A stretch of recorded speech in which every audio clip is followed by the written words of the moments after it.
Kawan-kawan, nama saya Nur Medina Sofia binti Muhammad Afifi Shazwan dari kelas 3 English.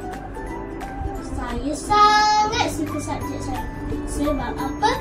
Sebab subjek sains mengajar kita tentang semua benda yang berada di sekeliling kita. Nak tengok silat bata tak? Jom kawan-kawan.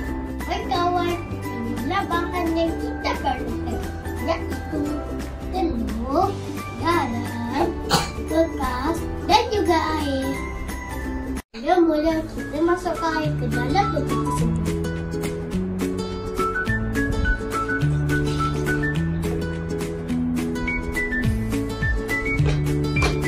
Kemudian kita masukkan telur ke dalam bekas.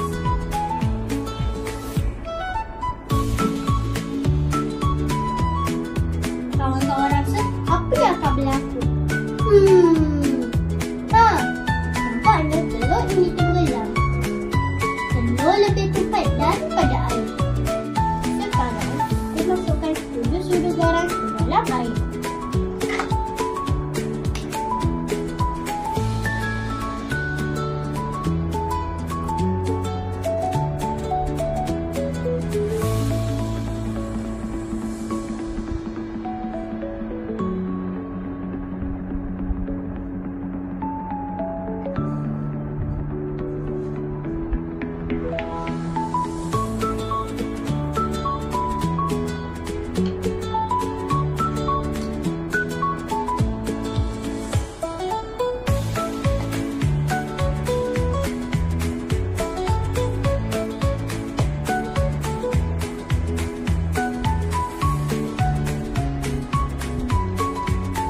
Kacau-kacau.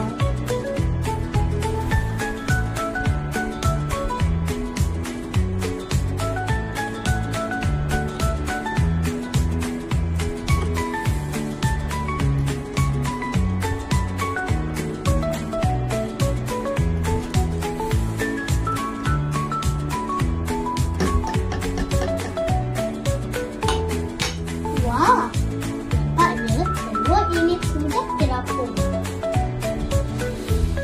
Air menjadi lebih cepat daripada telur. Menarik kan? Selamat mencuba.